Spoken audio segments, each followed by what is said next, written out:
Can a single call change lives forever? White Karen calls cops on black woman, regret in court when she reveals she's a CIA agent. Harriet Mansfield had only meant to grab a quick latte and get on with her day in downtown Atlanta, yet within minutes her life would unravel in ways she could never have imagined.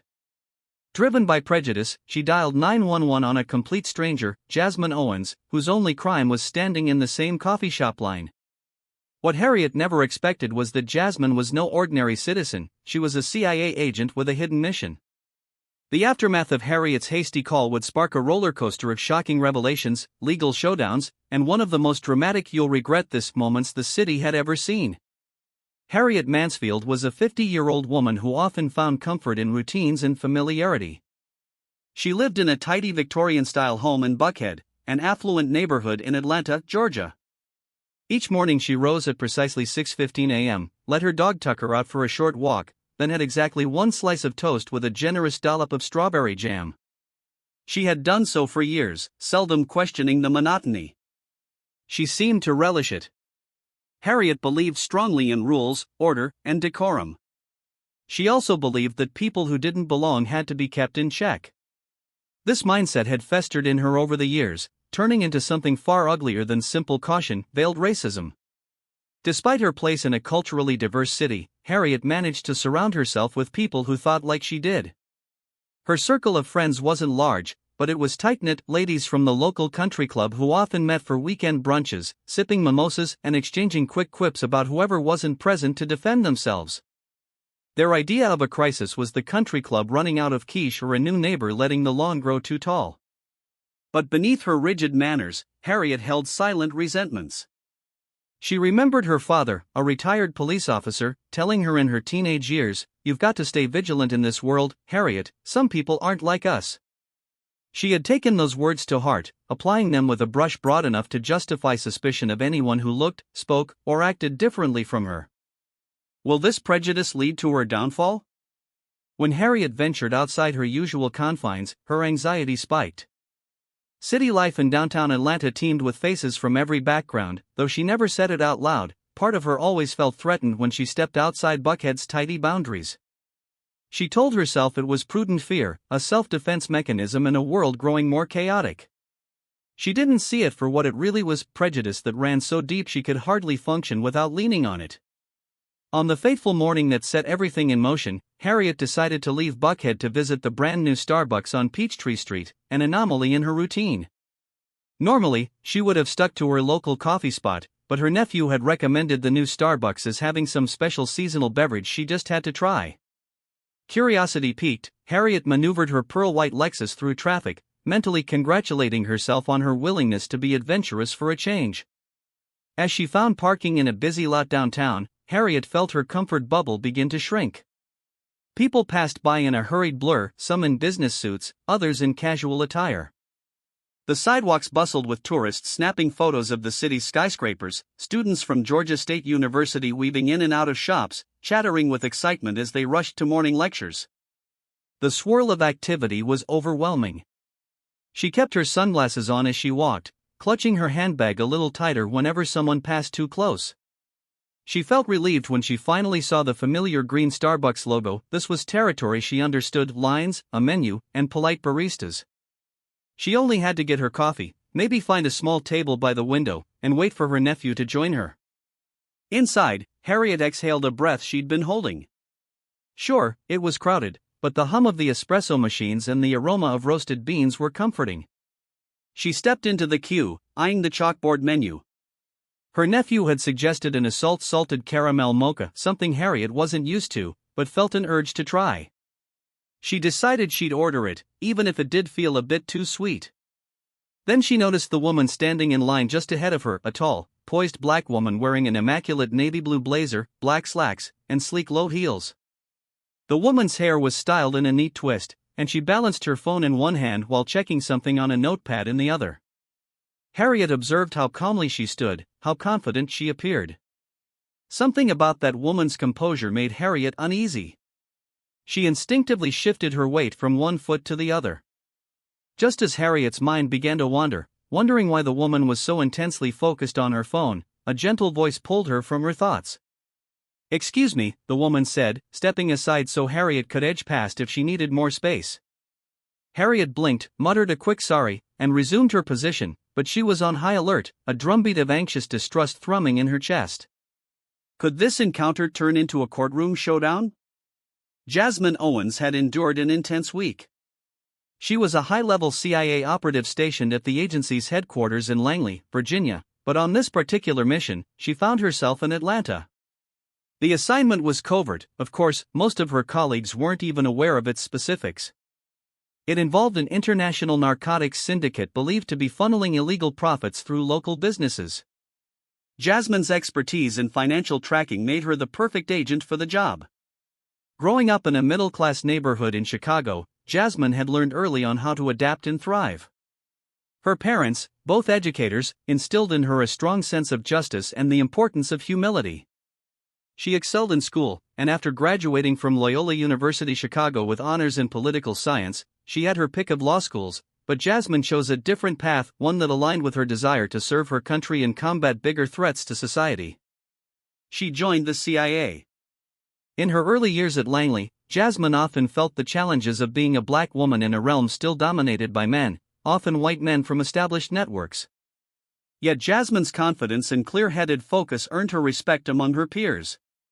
Superiors recognized her unique talent for analytical problem-solving, her nerve under pressure, and her extraordinary ability to blend into varied social settings. She rose rapidly through the ranks, eventually landing critical missions. Her current operation in Atlanta required her to blend in as a financial consultant on the surface. Jasmine dressed the part perfectly: navy blazer, well-pressed slacks, and a matching purse that looked professional without drawing undue attention. Beneath that facade, she was carrying a discreet sidearm, standard CIA issue for emergencies. She also had a phone loaded with specialized software for encryption and communication with her immediate superior. Officially, Jasmine's employer was Hastings and Brooks Consulting, a plausible front for her intelligence work. On that Friday morning, Jasmine's schedule involved meeting a contact at a busy Starbucks on Peachtree Street. The coffee shop was a perfect rendezvous point where it was easy to blend into the crowd. She needed to finalize details about which local businesses the cartel might be using for money laundering. Jasmine woke early at her hotel, reviewing the mission details with her usual diligence. She never liked rushing, preferring instead to walk into any meeting with composure and awareness of her surroundings. Upon entering the Starbucks, Jasmine spotted a short line. Good, she thought, it would give her time to order coffee and quickly text the contact. She fished her phone out, swiftly checking the encrypted messaging app for any update from her partner, then she scribbled notes in a small notepad she used for seemingly mundane details, just to keep up the appearance of a busy consultant.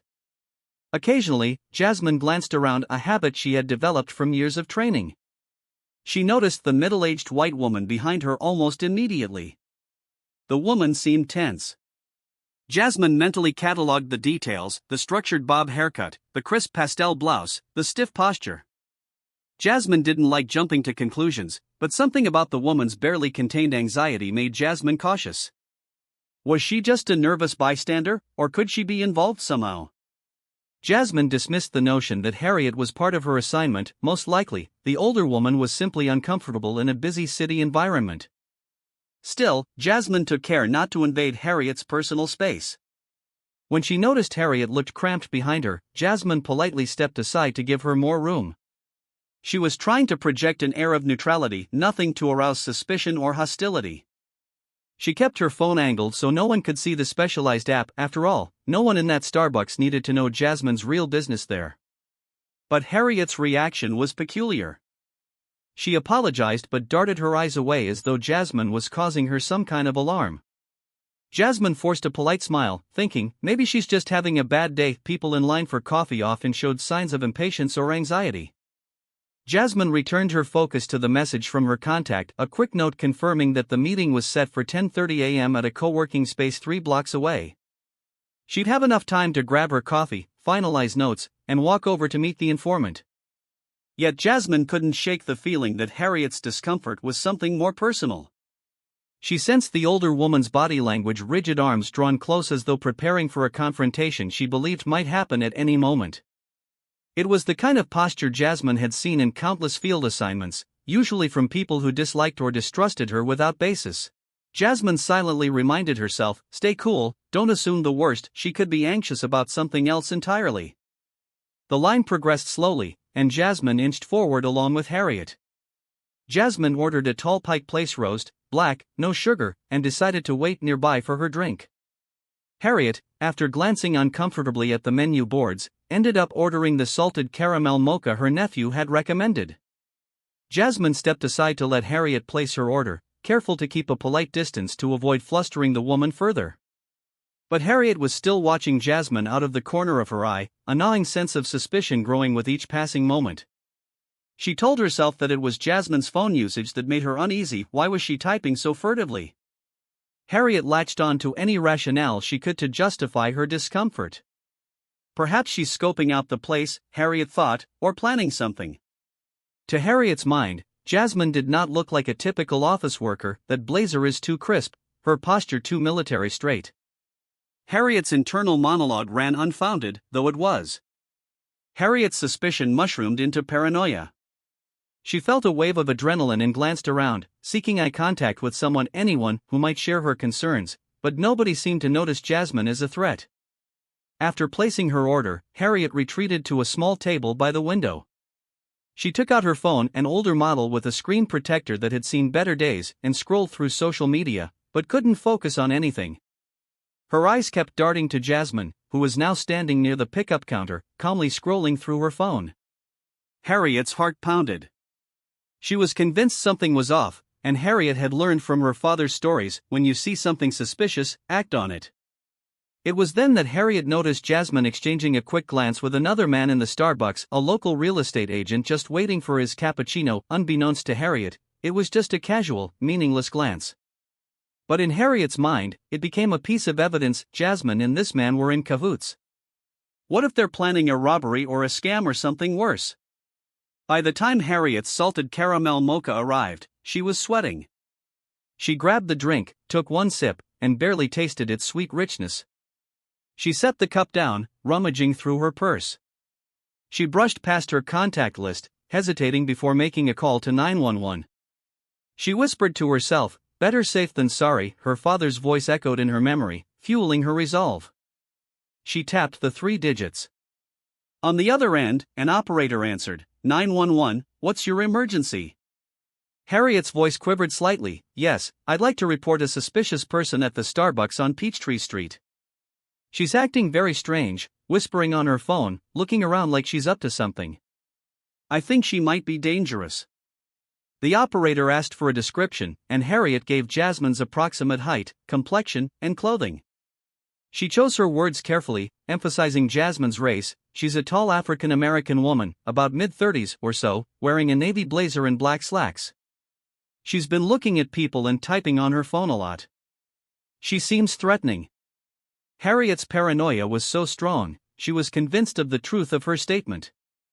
Once she ended the call, Harriet's palms felt clammy. A surge of self-righteous adrenaline coursed through her. She truly believed she was preventing a potential crime, helping the community stay safe. She cast another glance at Jasmine, who was calmly collecting her black coffee from the barista. Jasmine gave a friendly smile to the barista, who had complimented her shoes. Then Jasmine started walking toward the exit. Harriet leapt to her feet, nearly knocking over her own coffee. She didn't want Jasmine to slip away before the authorities arrived. She hastily grabbed her purse, leaving the mocha half-drunk on the table. Without subtlety, Harriet followed Jasmine out the door, trying to act nonchalant but failing miserably. Jasmine, oblivious, was already stepping onto the busy sidewalk. Heart pounding, Harriet pressed herself against the outside wall, keeping Jasmine in sight. She dialed 911 again, breathless. "She's leaving now," Harriet hissed into the phone. "She's headed south on Peachtree, please hurry." The operator assured her officers were en route. Harriet's stomach churned with a mixture of dread and exhilaration. She believed she was doing her civic duty. She believed she was, in some twisted sense, a hero. Meanwhile, Jasmine walked along the sidewalk, checking the time on her phone. Her meeting was in 20 minutes, a short walk away. She was mentally rehearsing what she would say to the informant, how she'd piece together the final puzzle in this money laundering operation. The swirl of Starbucks customers and city dwellers behind her was the last thing on her mind. Then came the sirens. Jasmine froze for a moment, noticing the sound of approaching police vehicles. Curiosity made her pause. She turned just in time to see two patrol cars pull up to the curb. Officers quickly exited, scanning the crowd. Harriet, from her vantage point by the Starbucks window, waved her arms to get their attention, pointing frantically at Jasmine. Jasmine's brows furrowed in confusion. Suddenly, the officers converged on Jasmine, hands hovering near their holsters. "Ma'am, please step aside and show us your hands," one of them demanded in a tense voice. Jasmine complied immediately, her heart thudding. She raised her hands, her coffee cup still in her grasp. Shock and indignation flashed across her face. She spoke calmly, "Officers, what's going on?" The officers exchanged a glance. They had no choice but to respond to the reported threat, though Jasmine hardly looked threatening. Harriet rushed over, her voice shrill, "That's her. She was acting so suspicious, I had to call you. I think she might be dangerous." Confusion turned to realization for Jasmine. She noticed Harriet's tense posture, the fear in her eyes. Jasmine took a measured breath and tried to speak rationally. "Ma'am, I can assure you there's been a misunderstanding," but her words fell on deaf ears. One of the officers, following standard protocol, told Jasmine to place her hands behind her back. Another officer began to pat her down, eyes narrowing when he felt something at her waist, her concealed sidearm. "We've got a weapon," the officer shouted, pulling Jasmine's gun out of its holster. Jasmine immediately identified herself as a federal agent, but in the confusion, the officers didn't process it. They had incomplete information and a frightened civilian pointing to Jasmine as a threat. Within seconds, Jasmine's arms were pinned, and the officers were cuffing her. The passers-by gawked, smartphones emerging to capture the sudden frenzy. Harriet stood to the side, her face flushed with a strange mixture of triumph and fear. Jasmine maintained her composure as much as possible. "I'm a CIA agent," she tried to clarify. "I have credentials in my blazer pocket," but the officers were running on adrenaline. One of them rifled through Jasmine's pocket, retrieving a wallet with her official identification. Everything paused. The officer studied the ID carefully, blinking hard. He gave his partner a look that blended alarm and uncertainty.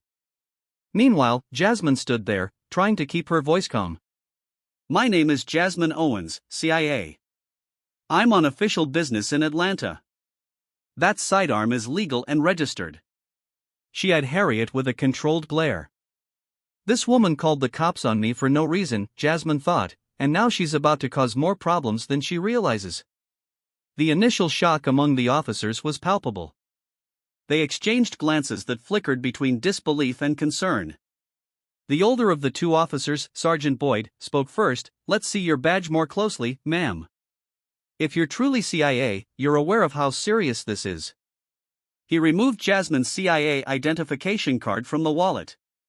The credentials were legitimate, featuring Jasmine's photograph, a serial number, and official holographic elements. After verifying it, the color drained from Sergeant Boyd's face. Meanwhile, Harriet stood there, her mouth agape. She had expected the officers to cart Jasmine away, not to pause and treat her with a newfound caution. Harriet's heart pounded as she tried to piece together what was happening. CIA? This woman is CIA? Harriet's mind spun, dread creeping up her spine. "Are you sure this ID is legit?" asked the younger officer, Officer Kim. Jasmine nodded, and with a calm that belied her anger, she repeated, "I'm Jasmine Owens, a CIA agent working in Atlanta under a covert assignment. If you check with headquarters or even the ID in your system, you'll confirm everything. I don't appreciate being tackled or having my weapon confiscated without any probable cause." Sergeant Boyd's demeanor shifted from the aggression of a police intervention to measured respect tinged with embarrassment. "We got a call that you were acting suspicious," he said quietly. "We had to respond." Jasmine's eyes flicked to Harriet, who was now clutching her purse so tightly her knuckles were white. Harriet's face betrayed shock, but Jasmine could also see the creeping recognition that she might have made a huge mistake. Jasmine faced the officers again. "Is there any reason to keep me in cuffs now that you see who I am and what I'm legally carrying?" Her voice was calm, but the tension in her tone was unmistakable. Sergeant Boyd quickly nodded to Officer Kim, who removed the handcuffs. Jasmine rubbed her wrists, grateful to be freed, but the sting of humiliation lingered.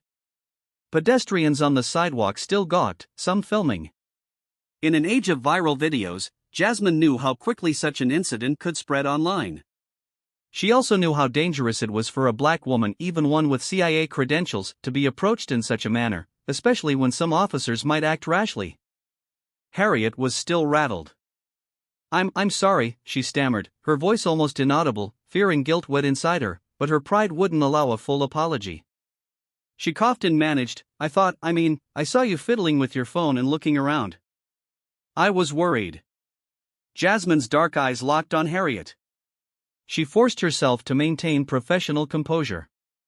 You assumed I was a criminal because I was looking at my phone in a coffee shop?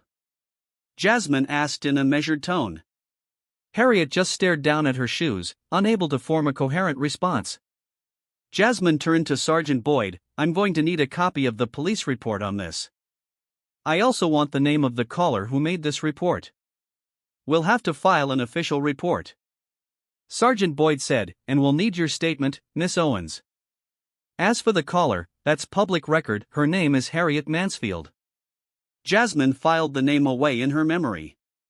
She understood Harriet's type all too well, paranoid, prejudiced, and quick to weaponize law enforcement against innocent people of color. Jasmine had encountered this more times than she could count in her life, though never in such a dramatic public fashion. Even in her line of work, Jasmine rarely faced such blatant prejudice on the street. Covert missions often shielded her from random racism, her colleagues respected her skill set, and criminals avoided her because they didn't suspect she was an agent. But Harriet's call was a different story, unvarnished prejudice that could have ended in disaster had the officers been less professional or Jasmine been less poised. Returning her focus to the mission, Jasmine rechecked her watch. She was already late for her informant meeting. I'll need my weapon back, Jasmine said, glancing at the younger officer who had confiscated it.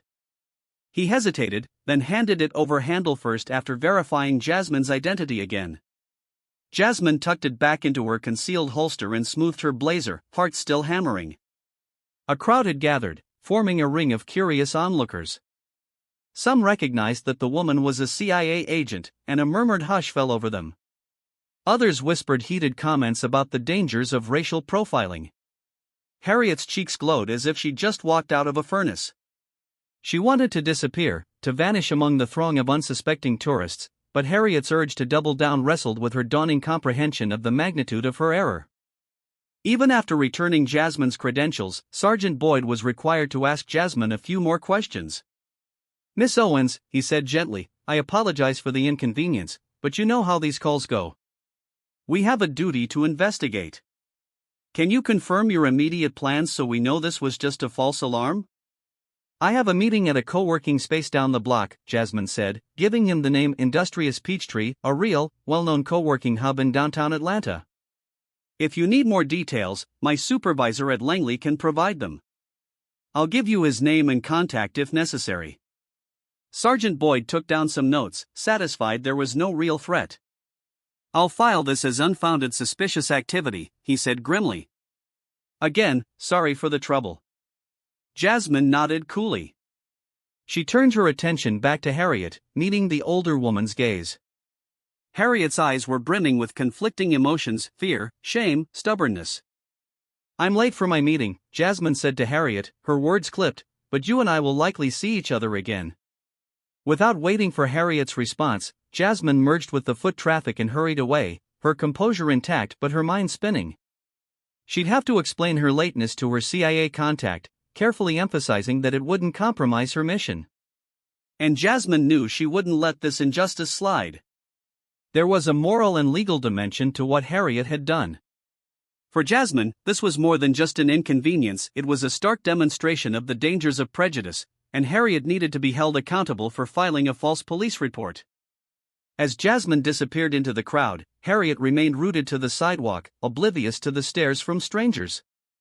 Her heart hammered in her chest, throbbing with regret and a creeping panic about what seeing each other again might entail. She looked at the police officers, who were now wrapping up their conversation. She took a shaky breath and approached Sergeant Boyd. "Is this going to be on record?" she asked in a voice that trembled. He gave her a look that was more pity than annoyance. "We have to write up everything," he said. "Your statement, the ID check, the reason for the call. Miss Owens might decide to take legal steps if she feels you falsely reported a crime.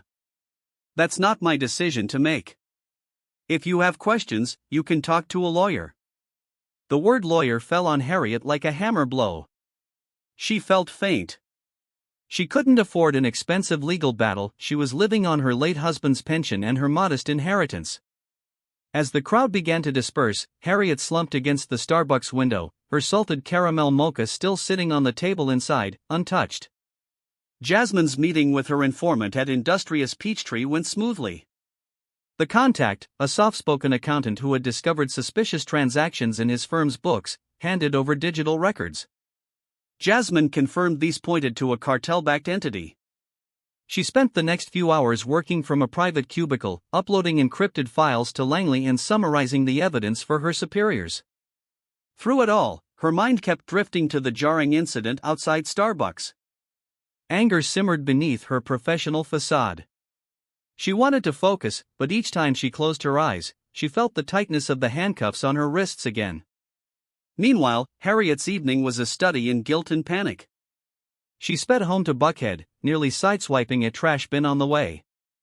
She could hardly concentrate on the traffic lights, her thoughts spiraling. She kept replaying the moment Jasmine revealed she was CIA. Harriet felt sick, her mind conjuring scenarios where she was sued into bankruptcy or, even worse, somehow found guilty of a criminal act. She arrived at her pristine Victorian home, but it no longer felt comforting, everything seemed to suffocate her. She barely noticed Tucker barking at her from the doorway. Dropping her purse on the kitchen table, Harriet sank into a chair, rubbing her temples. She picked up her phone and dialed the only number she felt could offer some guidance, her longtime friend Margaret, a retired paralegal. The phone rang several times before Margaret answered in a drowsy voice. Harriet had forgotten it was after 9 p.m. "Margaret, I messed up," Harriet blurted, her voice shaking. She recounted the entire humiliating episode, leaving out none of the unpleasant details. Margaret listened, occasionally making sympathetic noises. When Harriet finished, a long silence ensued. Finally, Margaret spoke, careful with her tone. "Harriet, this is serious. You lodged a false report if you had no real evidence to suspect that woman of a crime." She was acting suspicious, Harriet insisted, tears welling up as her facade cracked. "I mean, she had a gun." "She had a legal, registered weapon," Margaret corrected. "Look, you might be charged with making a false police report or a civil suit for discrimination or defamation. People have successfully sued in these cases." Harriet's stomach dropped. She pictured a courtroom, Jasmine standing on one side with high-powered CIA attorneys, Harriet on the other with no real defense. "What do I do?" Harriet whispered. "I can't go to jail." Margaret tried to offer practical advice, talking about apologizing or writing Jasmine a letter or even seeking legal counsel immediately. Harriet felt overwhelmed but resolved to do something. She hated the idea of groveling, but this fear overshadowed her pride. She promised Margaret she'd think about next steps. For the first time in years, Harriet spent the night tossing and turning, replaying her father's words about vigilance and realizing how misguided she'd become. 4 days passed. Jasmine and the CIA's legal counsel had been swift in their investigation. The local district attorney's office was also looped in because Jasmine decided to file a complaint for a false police report. There had been an uptick in racial profiling incidents nationally, and Jasmine's case had the additional weight of her being a federal agent on official duty. What Harriet didn't know was just how influential Jasmine could be when she chose to flex her connections. Jasmine's father, Daniel Owens, had once worked with the Department of Justice on civil rights enforcement. Though he was retired now, he still had friends in high places, including lawyers who specialized in cases exactly like Jasmine's. When Jasmine called him that weekend to explain what had happened, Daniel was livid and insisted on connecting her with his old colleagues. Jasmine appreciated her father's protective instincts, but she also wanted to ensure that any legal steps taken were measured, fair, and focused on accountability rather than revenge. Jasmine shared this information discreetly with the local district attorney, who found it concerning but not outright damning. The DA's office planned to bring Harriet in for questioning. They also made it clear that Jasmine was well within her rights to pursue a civil suit for the distress and risk Harriet had caused. Jasmine hadn't decided yet whether to go down that route. In her more compassionate moments, Jasmine felt Harriet might be more misguided than malicious, but Jasmine also understood that repeated acts of misguided prejudice had real-world consequences, particularly for black communities who bore the brunt of such profiling. Meanwhile, Jasmine continued her primary CIA operation. She gathered enough evidence to implicate a local shell company in laundering cartel money. A federal sting was in the works, set to take place in the coming weeks. If Harriet only knew how close she'd come to blowing open a top-secret operation by interfering with Jasmine on that Starbucks sidewalk, maybe she'll realize her biases have real consequences, Jasmine thought. It was on the 5th day after the Starbucks incident that Jasmine received a phone call she never expected. Harriet Mansfield's voice trembled on the line. "Miss Owens," Harriet said cautiously, "I got your number from the police report. I'd like to speak with you. Is there any chance we can meet, please?" Jasmine's reaction was a blend of surprise and skepticism. She was tempted to reject Harriet outright, tell her to deal with the legal system, but curiosity tugged at Jasmine, along with an ingrained sense of justice that included hearing people out. "Why?" Jasmine asked simply. Harriet stammered, I feel terrible. I want to apologize, explain myself. I know that might not count for much now, but I want to make things right." Jasmine was silent for a long moment, measuring Harriet's voice for authenticity. She didn't hear contrition so much as desperation, but she relented. "Meet me at the same Starbucks tomorrow morning, 9 a.m., Jasmine said. "I'll give you 10 minutes of my time." Harriet exhaled shakily. "Thank you," she managed before the call ended. The night before the meeting, Harriet barely slept. She stared at the ceiling, the events of the past week swirling in her mind. She had officially been summoned to speak with the local DA's office in 2 days about her 911 call. Margaret had arranged for Harriet to consult a defense attorney, who quickly pointed out that Harriet had zero evidence to justify that call beyond her own hunch. Harriet faced the possibility of a misdemeanor charge for filing a false report, maybe even civil litigation. The attorney had strongly advised Harriet to demonstrate remorse and good faith by reaching out to Jasmine. Thus, Harriet found herself trembling in the same Starbucks the next morning, forcing herself to buy a grande black coffee she had no intention of drinking. She found a table near the back, away from the bustle. The building's exposed brick walls felt colder than before, and the aroma of coffee did little to soothe her nerves. She was sweating despite the mild autumn weather. She recalled how just a week ago, she was savoring a salted caramel mocha and feeling oh so confident in her decision to call the authorities. At precisely 9 a.m., Jasmine walked in, wearing a dark green blouse and black pants. She looked as professional as ever, her posture erect, her eyes scanning the room. Harriet's stomach did a little flip-flop. She carries herself like someone with power, Harriet thought. She felt the gulf between them, Harriet the civilian, Jasmine the CIA operative. Harriet stood awkwardly, raising a hesitant hand in greeting. Jasmine approached with controlled grace. She said no pleasantries, merely sat down across from Harriet, meeting her gaze with a calm that spoke volumes. Harriet was the first to break the silence. "Thank you for coming.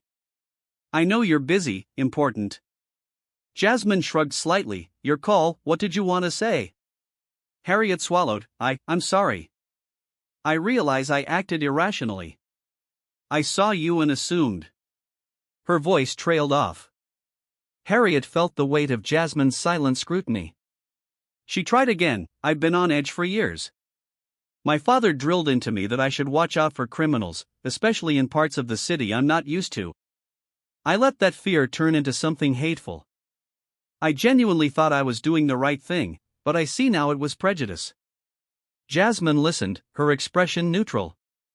"And you think that makes it okay?" she asked softly. Harriet shook her head, tears threatening to surface. No, I don't think it's okay. That's why I'm here. I know you have every right to press charges, and I don't blame you.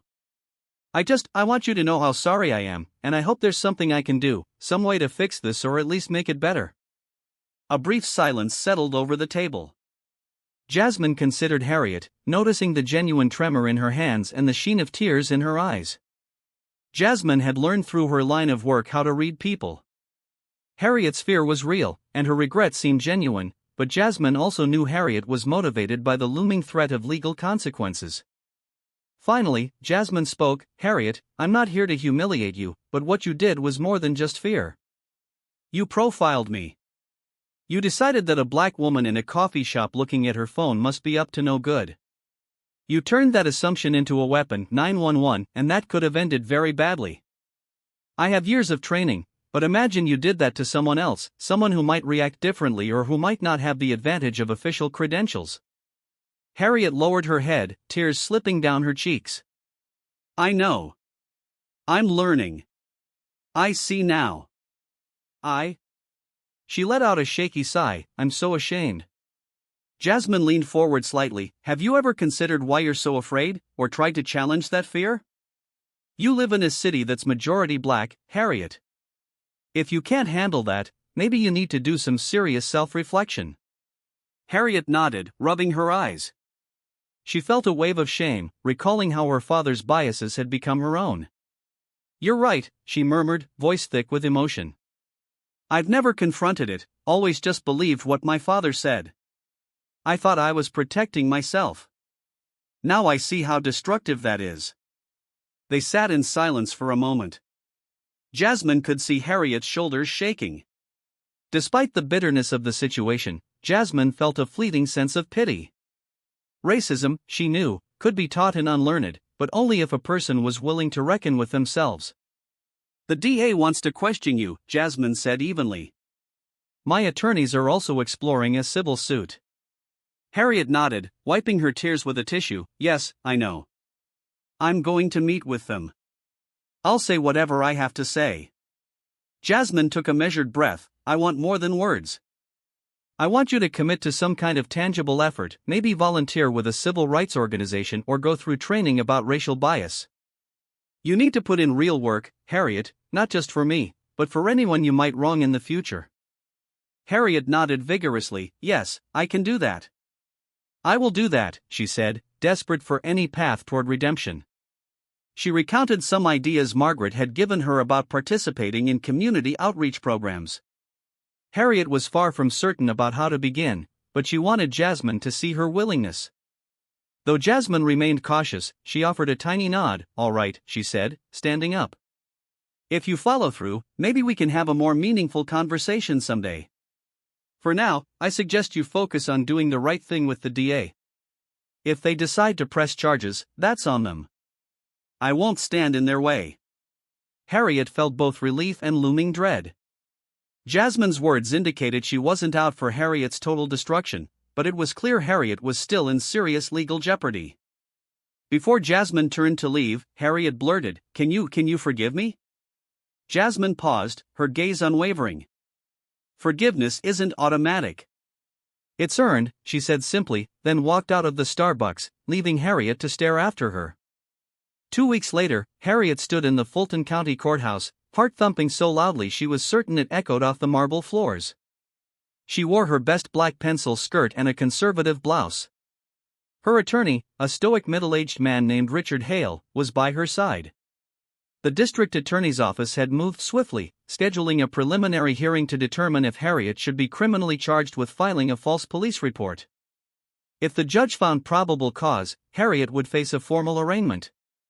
The hallway buzzed with activity. Defense lawyers flipped through case notes, somber-faced defendants slumped on benches, family members waited anxiously. Harriet had felt like she was in a slow-motion dream, not a dream, a nightmare. The air was stale, the fluorescent lighting harsh. She was used to the soft ambience of country clubs, not the stark reality of a courthouse. At precisely 9 a.m., they were called into a small courtroom. The judge, an African-American woman named Judge Monique Daniels, sat at a raised desk, her posture exuding authority. Harriet's stomach churned. She glimpsed Jasmine at a table with an assistant district attorney. Jasmine wore a sharp dark suit, and her eyes never wavered from Harriet. Harriet swallowed hard, a lump of guilt forming in her throat. The case was introduced. The assistant DA summarized Harriet's 911 call and Jasmine's subsequent detention. Jasmine's CIA status was mentioned, but not the specifics of her mission. The ADA made it clear Jasmine was in the right place at the right time, legally armed, and had done nothing to warrant Harriet's suspicion. When Harriet's turn came, her attorney spoke first. Miss Mansfield deeply regrets her actions. She was operating under an honest, albeit mistaken, belief of suspicious behavior. We plan to show there was no willful intent to file a false report. The judge looked unimpressed. Miss Mansfield, in your own words, please explain why you placed that 911 call on Miss Owens. Harriet's voice trembled. She recited a prepared statement. Your Honor, I was frightened. I saw Miss Owens acting in ways that I perceived as suspicious, and I panicked. I've since realized that my biases led me to make that call without real evidence. I am truly, deeply sorry for any harm or distress I caused. Judge Daniels was silent for a moment, then she looked at Jasmine. Miss Owens, do you wish to address the court at this stage? Jasmine rose, her gaze passing over Harriet. Yes, Your Honor. I'd like to emphasize that Miss Mansfield's actions had real consequences. I was detained, humiliated, and it could have escalated. As a black woman, I am painfully aware that such baseless calls put lives at risk. I also want to note that I was on official government business, and Miss Mansfield's call impeded that work. However, I recognize that Miss Mansfield has taken some steps to apologize and acknowledge her bias. Jasmine paused, her posture regal still. I believe there's enough evidence to show that her call was made with reckless disregard for the truth. Harriet felt Jasmine's words like daggers. She wanted to shrink into herself, vanish. The judge listened intently, then asked the ADA whether the state intended to pursue charges. The ADA replied, "We do, Your Honor. We have witness statements from Starbucks patrons and officers on scene who confirm Miss Mansfield had no factual basis to suspect Miss Owens. In the interest of public safety and deterrence, we believe it's important to hold Miss Mansfield accountable." Judge Daniels surveyed the room. Harriet caught the flicker of sympathy and sternness in the judge's dark eyes. Miss Mansfield, Judge Daniels began, racial profiling and misuse of emergency services are issues I take very seriously. However, I also see a measure of remorse. We will proceed to trial unless a plea agreement is reached. I'm setting a trial date in 6 weeks. A hush fell over the courtroom. Harriet's mouth went dry at trial? This was real, not some fleeting embarrassment. She turned to her attorney in panic, who placed a reassuring hand on her shoulder but said nothing. Judge Daniels concluded, "I encourage the parties to discuss possible resolutions." Court is adjourned. As Jasmine and the ADA prepared to leave, Harriet felt an overwhelming urge to speak. She caught Jasmine's eye, silently pleading, but Jasmine looked away. Harriet was left with a swirl of dread, the echo of the gavel in her ears. Time moved quickly in the weeks before the trial. Harriet's attorney engaged in discussions with the district attorney's office, trying to negotiate a plea. Harriet found herself living a nightmare, constantly researching terms like criminal misdemeanor, racial profiling lawsuits, and false police report penalties. She knew she could face fines, probation, or even jail time. The worry weighed on her like an anvil. Meanwhile, Jasmine juggled the demands of her CIA mission and the pending legal case. The sting operation against the cartel-backed shell company was well underway. Jasmine had identified key players and was coordinating with local law enforcement to ensure a seamless bust. She should have been focused solely on that, but Harriet Mansfield's case ironically intruded on Jasmine's mental space. Jasmine had become a reluctant figure in the local news, known as the CIA agent racially profiled in Starbucks. Journalists requested interviews, but Jasmine declined, citing her position. Her name was out there, though, and Harriet's, to an unwelcome spotlight for both. At last, the trial day arrived. A swirl of news cameras were posted outside the courthouse, though the judge had barred filming inside. Harriet walked in wearing a modest navy dress, her hair pulled back. Jasmine entered with quiet dignity, flanked by the ADA and, surprisingly, a representative from the Department of Justice, who had an interest in the civil rights implications of the case. Tension crackled like static electricity in the air. Jury selection had been swift. Most prospective jurors recognized it as a case about racial bias. Some were eager to serve, some not. The final jury included a diverse mix of men and women varying in age and race. Harriet's defense attorney, Richard Hale, did his best to weed out those he feared would judge Harriet too harshly from the outset. Once the trial began, the DA laid out the facts. Harriet's 911 call was based on prejudice, not evidence. Officer testimony confirmed Jasmine was calm, lawful, and had proper credentials for her firearm. Starbucks patrons reported Jasmine wasn't acting suspiciously. The baristas testified Jasmine was polite, exchanging casual remarks with staff. All of it painted a clear picture that Harriet's fears were self-constructed. Richard Hale tried a two-pronged defense. Harriet was genuinely mistaken and acting out of concern for public safety, and Harriet had shown remorse and was willing to accept responsibility. When Harriet took the stand, tears filled her eyes. She spoke about her upbringing, her father's influence, and how those biases had poisoned her judgment. The courtroom was silent as she described how it felt to watch Jasmine in handcuffs, only to discover Jasmine was a CIA agent. Harriet choked on her words, admitting she deserved to face the consequences. Finally, Jasmine testified. She recounted the day's events with clarity and composure. She emphasized the psychological toll of being publicly detained and the risk that such encounters pose to Black people, even more so to those without the privilege of official credentials. Jasmine avoided dramatics, but her sincerity resonated. One could hear the tension in the jury box as Jasmine described how Harriet's baseless call threatened Jasmine's safety and compromised her CIA mission in Atlanta.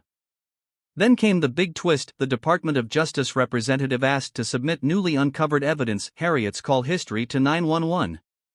Though Harriet had made multiple calls over the years, there were half a dozen calls specifically reporting Black individuals in her neighborhood for activities as trivial as waiting at a bus stop or talking on the phone outside. The pattern was stark. Harriet had never called 911 about a white person, even when some of her neighbors had loud parties or suspicious behavior at odd hours. This hammered home the point: Harriet's prejudice wasn't a one-time lapse, it was a pattern. Gasps rippled through the courtroom. Harriet sank in her seat, tears streaming. She looked at Margaret in the gallery, who wore a sorrowful expression. Harriet's defense team argued that these older calls were irrelevant to the Starbucks incident, but the DA insisted it illustrated Harriet's predisposition to see Black people as threats. Judge Daniels allowed the evidence, seeing it as indicative of Harriet's mindset. With that damning evidence, Harriet's attorney realized the best chance to mitigate punishment was to secure a plea deal. During a recess, urgent whispers flew between the DA, Harriet's team, and Jasmine. The negotiations were tense. In the end, Harriet agreed to plead guilty to the misdemeanor charge of filing a false report, pay a hefty fine, and complete a court-mandated anti-bias training program. Additionally, she would be on probation for 1 year. Had she gone to trial, she risked a worse fate. Harriet's formal admission of guilt in open court was tearful. She trembled as she said, "I plead guilty, Your Honor, and I accept full responsibility for my actions."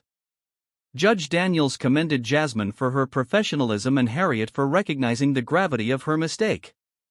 The judge then sentenced Harriet, according to the plea agreement, a $5,000 fine, a year's probation, and mandatory participation in a racial bias remediation program. As Harriet left the courtroom, she saw Jasmine in the hallway. Harriet mustered a faint, tearful nod. Jasmine acknowledged her with a distant look, not exactly forgiving, but seemingly at peace with the outcome. In the aftermath of the trial, Harriet's life changed drastically. She had never envisioned herself on probation in her golden years, but every week she had to check in with her probation officer, a young Black man who treated her politely but firmly. She also enrolled in a racial bias remediation program. The sessions forced Harriet to confront her deep-rooted prejudices, question her father's teachings, and learn about systemic racism and implicit bias. Sitting in those classes, Harriet felt exposed, uncomfortable, and yet strangely enlightened. She began to recognize how her unexamined fear had twisted her worldview. It was humiliating to see herself as that person, but Harriet also felt a glimmer of hope that she could change. Financially, the $5,000 fine plus legal fees strained Harriet's budget. She had to sell some precious jewelry, including an heirloom brooch her grandmother had passed down. It stung, but Harriet felt it was cosmic justice for the harm she'd caused. Her circle of friends at the country club distanced themselves, fearing negative publicity. Harriet found herself more alone than ever, but in that solitude, she unearthed a possibility of growth she'd never considered. Meanwhile, Jasmine's sting operation against the cartel's shell company wrapped up successfully, thanks to the evidence she gathered. Federal agents arrested several ringleaders, seizing millions in laundered money. Jasmine was hailed as a hero within her CIA circles, though she kept a low public profile. She was scheduled to receive a commendation back in Langley, which she accepted with the same quiet dignity she brought to every assignment. On her last day in Atlanta, Jasmine visited the Martin Luther King Jr. National Historical Park. Standing at Dr. King's birthplace, Jasmine reflected on how far society had come and how far it still needed to go. She found a sober but steadfast resolve in remembering Dr. King's words, "Injustice anywhere is a threat to justice everywhere." Harriet's call at Starbucks was a personal injustice, but Jasmine saw it as part of a larger tapestry of racial bias that needed continued effort to dismantle. She would keep fighting that fight, both as an agent and as a black woman living in America. Before heading to the airport, Jasmine made one final gesture that took even her by surprise. She stopped by Harriet's home. Harriet, startled, opened the door, and there stood Jasmine in casual clothes, a rolling suitcase by her side. Tucker, Harriet's dog, yapped at her feet. "I'm leaving town," Jasmine said, "but I wanted to stop by." "I see how you're doing." Harriet's eyes brimming with tears, invited her in. The house felt strangely empty without Harriet's usual sense of prim formality. They sat at the kitchen table, Harriet offering Jasmine a glass of sweet tea. Harriet began apologizing again, but Jasmine gently waved her off. "I hope you'll keep up with the bias program," Jasmine said quietly. "I'm not here to rehash the past, just wanted to make sure you're going to be okay." Harriet clasped her hands, voice trembling with gratitude and shame. I will be," she said. "I'm learning. It's painful, but necessary, and I owe that to you." They exchanged a tentative, almost peaceful silence for a moment. The gulf that separated them seemed narrower. Jasmine sipped the sweet tea, then stood. "Take care, Harriet." She gave Tucker a small pat on the head and left, letting the door click softly behind her. Harriet sat alone in her kitchen, sweet tea untouched, tears slipping down her cheeks. It hurt to face the reality that she'd become an instrument of hate, but Jasmine's parting kindness sparked a faint sense of redemption. Harriet felt a renewed resolve to continue her classes, to open herself to communities she'd once feared. The price of her actions had been high, but Harriet now understood that true change doesn't come without real cost. Jasmine walked down the driveway, stepping into a waiting rideshare that would take her to Hartsfield-Jackson Airport. As the car pulled away, she exhaled, feeling a measure of closure. Life would move on, but neither woman would forget the twist of fate that brought them together. Harriet would forever carry the lesson that prejudice has dire consequences, and Jasmine, forging ahead on her path of service, would remain vigilant not just for foreign threats, but for the everyday injustices that can emerge in a simple coffee line on any ordinary morning. Sometimes justice takes a winding road to find its mark, but when it does, the impact is unforgettable. Harriet Mansfield learned the hard way that one phone call laced with fear and prejudice could unravel her world in a heartbeat. Meanwhile, Jasmine Owens demonstrated a level of strength and grace.